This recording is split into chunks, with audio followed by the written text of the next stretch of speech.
당신은 하루의 첫 7분이 앞으로의 70년을 결정할 수 있다는 사실을 생각해 본 적이 있나요?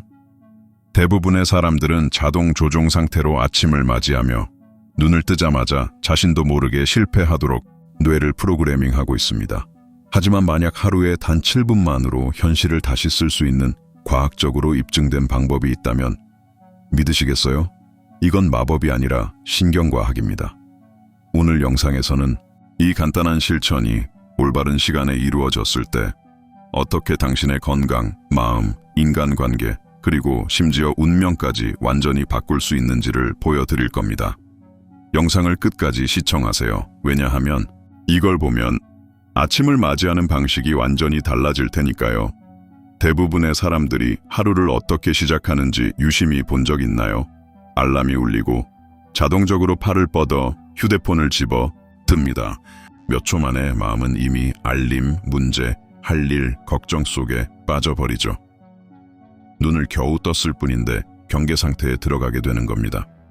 몸은 아직 침대에 있지만 뇌는 이미 혼돈 속으로 빠져 있는 거죠. 이건 매일 반복됩니다. 그리고 대부분은 그 사실조차 인식하지 못한 채 살아갑니다. 이건 자동 모드입니다. 매일 아침이 어제의 무의식적 반복이 되어버리는 보이지 않는 사이클이죠. 그리고 시간이 지나면 그 반복이 당신의 인생 전체가 되어버립니다. 혹시 그런 사람을 알고 있나요? 아니면 어쩌면 그게 바로 당신일 수도 있습니다. 아침부터 피곤하고 정신적으로 지쳐있고 아직 아침도 먹지 않았는데 이미 무언가를 쫓고 있는 듯한 느낌. 그런데 더 안타까운 건 뭔지 아세요? 이 패턴은 우연이 아닙니다. 당신의 뇌가 매일 조금씩 당신의 허락도 없이 그렇게 프로그래밍 되고 있는 겁니다. 많은 사람들이 모르지만 우리가 잠에서 깼을 때 뇌는 세타, 테타라고 불리는 특정한 상태에 들어갑니다. 이 상태는 의식과 잠재의식 사이의 문과도 같은 역할을 하죠. 이 짧은 시간 동안 우리의 마음은 가장 열려있고 가장 영향받기 쉬우며 가장 창의적입니다. 바로 이때 우리의 정신적 프로그래밍이 가장 취약해지며 좋은 쪽으로든 나쁜 쪽으로든 쉽게 영향을 받습니다. 하지만 대부분은 이 소중한 순간을 어떻게 쓰고 있을까요? 두려움, 나쁜 뉴스, 부정적인 생각에 내어주고 있습니다. 그 결과는 매일매일 스트레스, 불안, 결핍을 학습하는 조건 반사. 당신의 하루는 이미 시작도 전에 빼앗긴 상태가 되어버리는 겁니다. 하지만 만약 당신이 세상에 반응하는 대신 그 순간을 사용해 자신의 세상을 창조하기로 결심한다면요? 그 첫 순간을 통해 되고 싶은 사람의 모습으로 의도적으로 자신을 조각해 나가기로 마음먹는다면요? 매일 아침 세상으로 달려가듯 깨어나고 있다면 어쩌면 당신은 잘못된 방향으로 달리고 있는지도 모릅니다. 하지만 방향을 바꾸기엔 아직 늦지 않았습니다.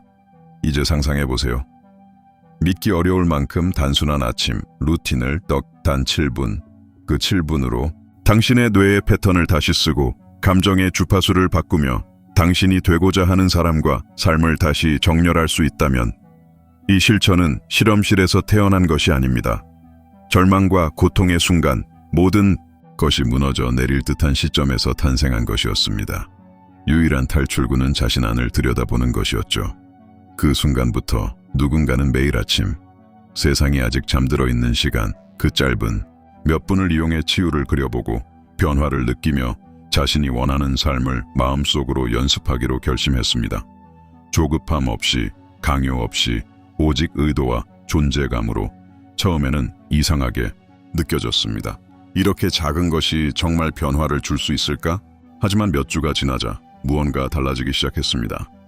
자동적으로 떠오르던 생각들이 의식적인 선택으로 바뀌었고 반사적인 감정은 명확함과 평온함으로 대체되었죠. 그리고 서서히 외부의 현실이 이 새로운 내부의 프로그래밍을 반영하기 시작했습니다. 그리고 다시 말하지만 이건 마법이 아닙니다.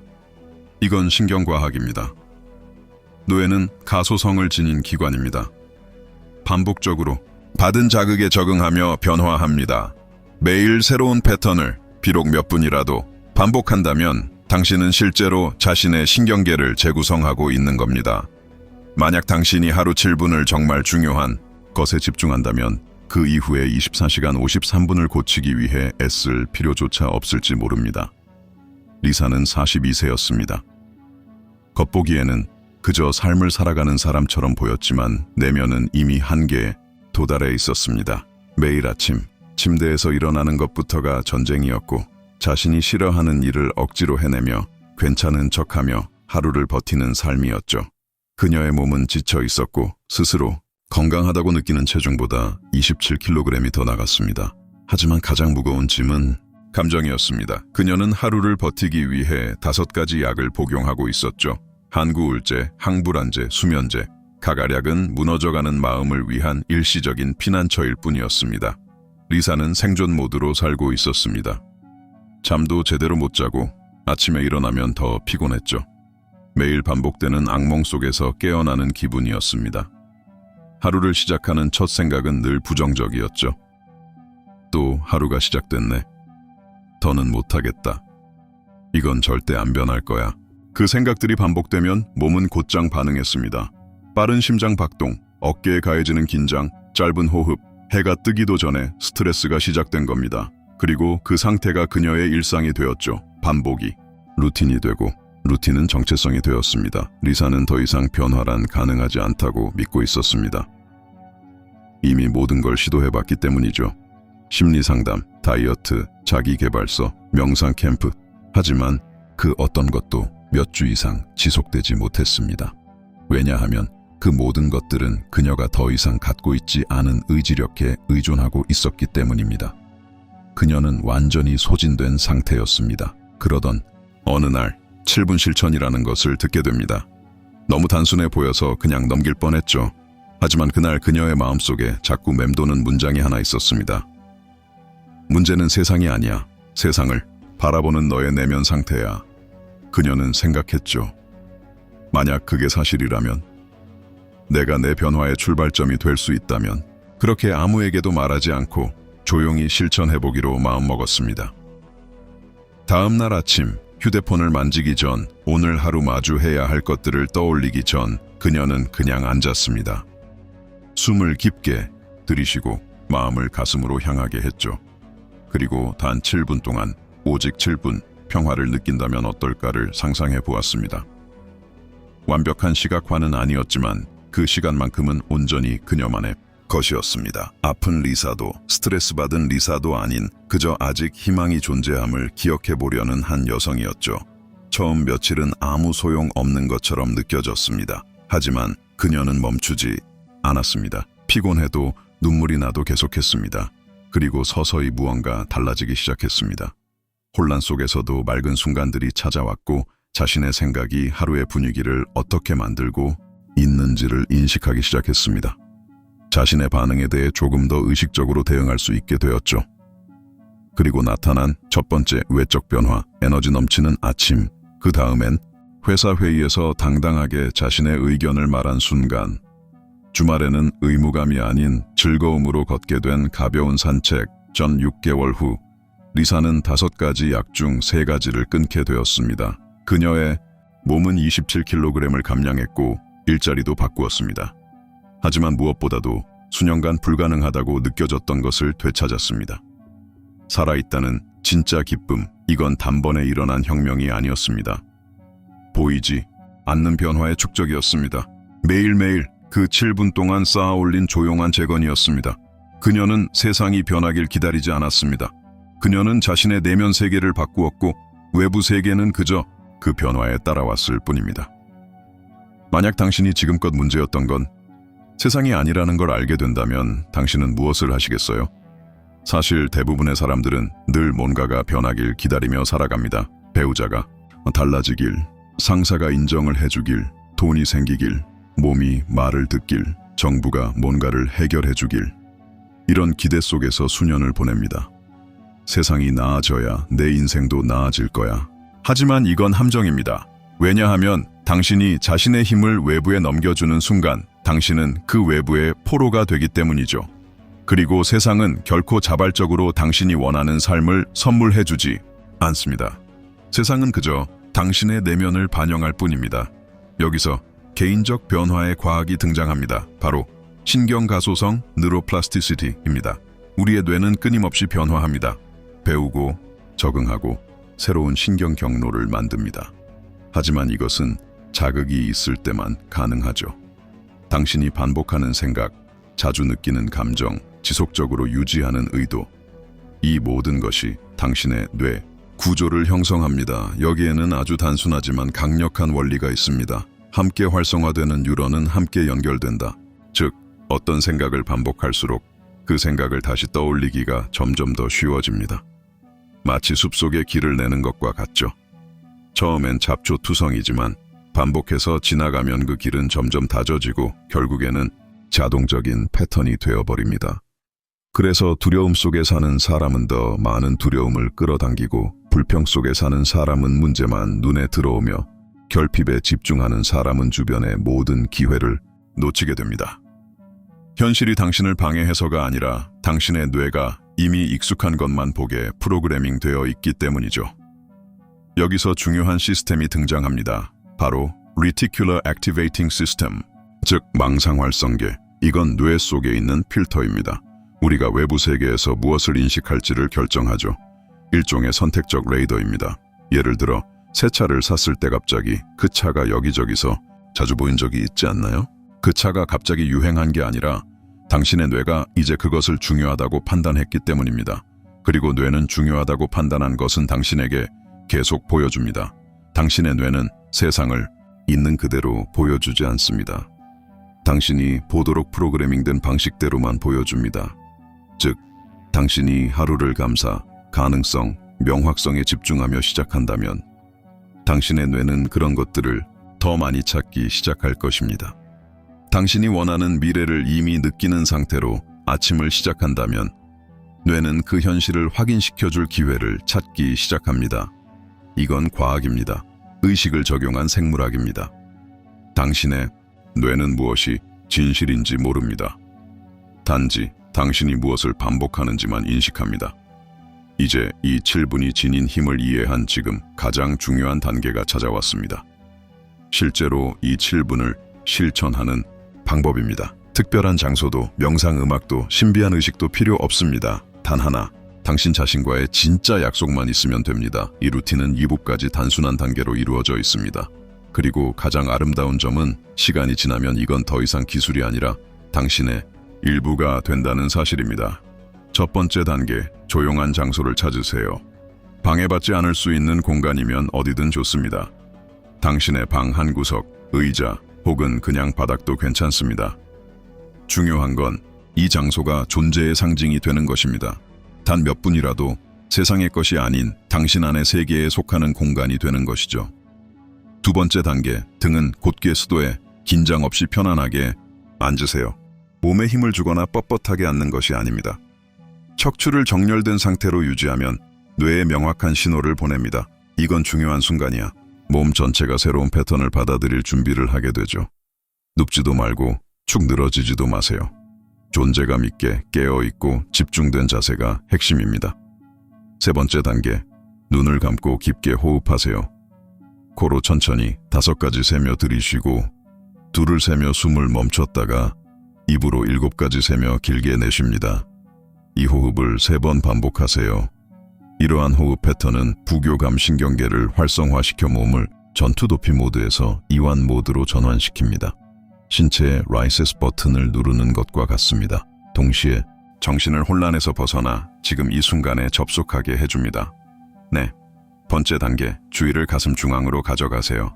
심장 부위를 실제로 느껴보는 것입니다. 이건 비유가 아닌 생물학적 실천입니다. 심장은 자체의 전자기장을 가지고 있으며 뇌 활동에 직접적인 영향을 줍니다. 의식을 이 부위로 옮기면 마음과 몸 사이에 일치가 생깁니다. 뇌는 생각하고 심장은 느낍니다. 이 둘이 조화를 이루는 순간 당신은 진정한 조화 상태에 들어섭니다. 5번째 단계, 고양된 감정을 깨우세요. 그 중에서도 특히 감사함 더 주의하세요. 감사에 대해 생각하는 게 아니라 실제로 느끼는 것입니다. 당신이 진심으로 감사함을 느꼈던 사람, 순간 기억을 떠올려 보세요. 아주 작고 소소한 순간이라도 괜찮습니다. 그 감정을 가슴으로, 온몸으로 느껴보세요. 그 감정이 파도처럼 몸 전체를 감싸도록 내버려 두세요. 감사함은 가장 강력한 감정 중 하나로 결핍에서 벗어나 풍요의 상태로 당신을 인도합니다. 외부가 바뀌지 않아도 말이죠.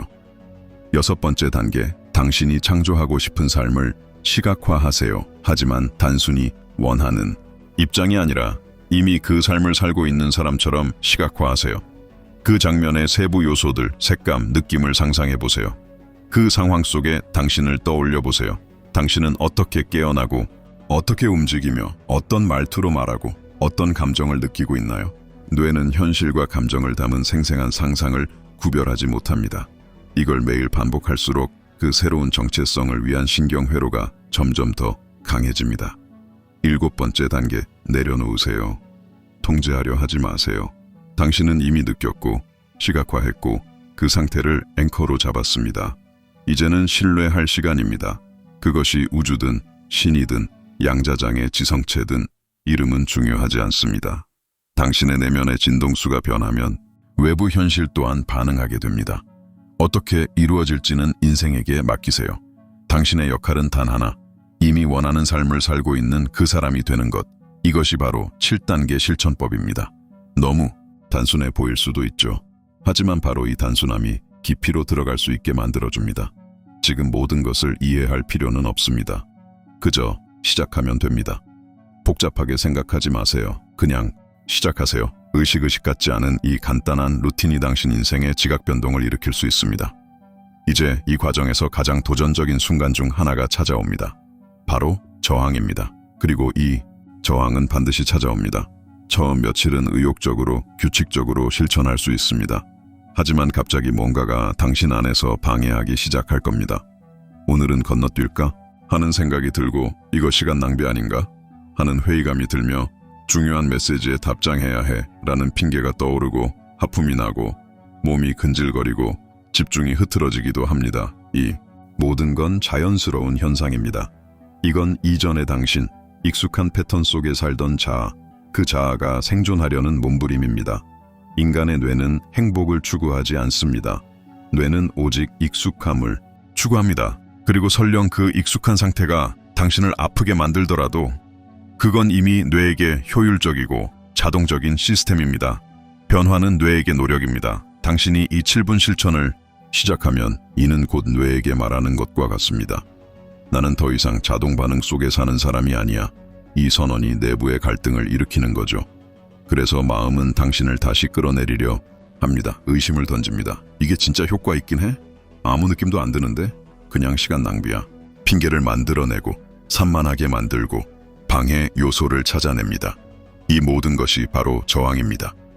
하지만 여기서 중요한 열쇠가 있습니다. 계속하는 것. 마음이 도망치려 할 때에도 당신이 다시 중심으로 돌아올 때마다 당신은 새로운 신경회로를 강화시키고 있는 것입니다. 당신은 뇌에게 말하고 있는 겁니다. 이게 이제 나의 새로운 패턴이야. 그리고 시간이 지나면 처음엔 노력처럼 느껴졌던 것이 점점 즐거움이 됩니다. 기술이 아니라 자연스러운 상태가 됩니다. 저항은 하루아침에 사라지지 않지만 의식적인 반복 앞에서는 약해집니다. 그리고 어느 날 당신은 깨닫게 됩니다. 더 이상 7분을 위해 애쓰지 않아도 된다는 사실을. 그 7분은 이제 당신이라는 존재의 일부가 되어 있기 때문입니다. 변화는 아무 일도 일어나지 않는 것처럼 느껴질 때에도 당신이 계속할 때 생깁니다. 지금 느끼는 저항은 당신 안의 낡은 자아가 살아남으려는 마지막 발악입니다. 은 세상 사람들이 보기엔 성공한 기업인이었습니다. 하지만 그의 내면은 스트레스로 인해 무너지고 있었습니다. 그는 12년 동안 고혈압 약을 복용하고 있었고 하루하루를 회의, 목표, 마감 속에서 살아갔습니다. 대신 잃은 건 건강, 수면, 그리고 삶의 즐거움이었죠. 7분 실천을 처음 들었을 때 그는 이건 너무 영적이야. 나 같은 회사원이 할 건 아냐 라고 생각했습니다. 하지만 모든 수단이 효과가 없던 상황에서 그는 시도해보기로 결심합니다. 초반에 은그저 할 일을 체크하듯이 이 루틴을 실천했습니다. 하지만 점점 뭔가가 바뀌기 시작했습니다. 마음이 덜 반응적이고 화가 나도 폭발하지 않았습니다. 스트레스 상황에서도 자신을 잃지 않게 되었죠. 상황이 바뀐 게 아니라 그의 내면 상태가 바뀐 것이었습니다. 6개월 후 의사는 그의 검사 결과에 놀랐습니다. 약의 용량이 줄었고 9개월 후에는 약에서 완전히 벗어날 수 있었습니다. 하지만 마이클에게 가장 큰 변화는 약을 끊은 것이 아니라 자신의 마음을 다시 컨트롤할 수 있게 된 것이었습니다. 는 성공이라는 배지를 달고 있던 사람은 아니었습니다. 그저 평범한 한 여성이었지만 그녀는 어린 시절부터 지속된 불안장애로 고통받고 있었습니다. 치료, 약물, 명상, 지원그룹 등 할 수 있는 건 다 해봤지만 그녀의 일상은 늘 숨막히는 불안이 함께했습니다. 사라는 이 실천을 시작할 때 기적을 기대하지 않았습니다. 그저 하루라도 조금 덜 괴로웠으면 좋겠다는 마음뿐이었습니다. 그 약한 틈에서 변화가 시작됐습니다. 처음 며칠 동안 그녀는 그 7분 동안 계속 울었습니다. 침묵은 고통스러웠고 억눌렀던 감정들이 솟아올랐습니다. 하지만 그녀는 계속했습니다. 어느 날 그녀는 몇 시간 동안 그 불안한 감정을 느끼지 않았다는 사실을 깨달았습니다. 며칠 후 누군가의 유쾌한 농담에 소리내어 웃었고 문득 깨달았습니다. 내가 이렇게 자연스럽게 웃은 게 몇 달 만이지? 90일 후 그녀는 이전에 한 번도 경험하지 못한 평온의 순간들을 맛보았습니다. 그리고 그 순간들은 점점 새로운 일상이 되어갔습니다. 1년 후 불안은 완전히 사라지진 않았지만 더 이상 그녀 삶의 중심이 아니었습니다. 그저 가끔 들렀다 가는 손님이 되었을 뿐이죠.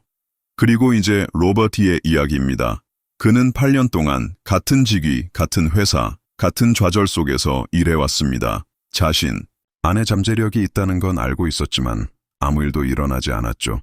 두각을 드러내기 위해 애썼지만 무언가가 늘 그를 막는 듯한 느낌이 있었습니다. 7분 실천을 시작할 때 그의 의도는 분명했습니다. 자신의 능력을 열어내는 것.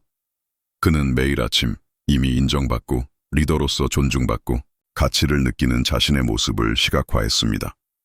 그리고 그보다 더 중요한 것은 그 현실을 마치 이미 존재하는 것처럼 느꼈다는 점입니다. 4개월 후 예상치 못한 승진이 찾아왔습니다. 그리고 2개월 후 또 한 번의 승진도 업무는 그대로였지만 그 자신이 완전히 달라져 있었습니다. 더 집중력이 높고 더 창의적이며 무엇보다 자신감이 넘쳤습니다. 그의 상사들은 스스로 인식하기도 전에 그의 변화를 감지했던 겁니.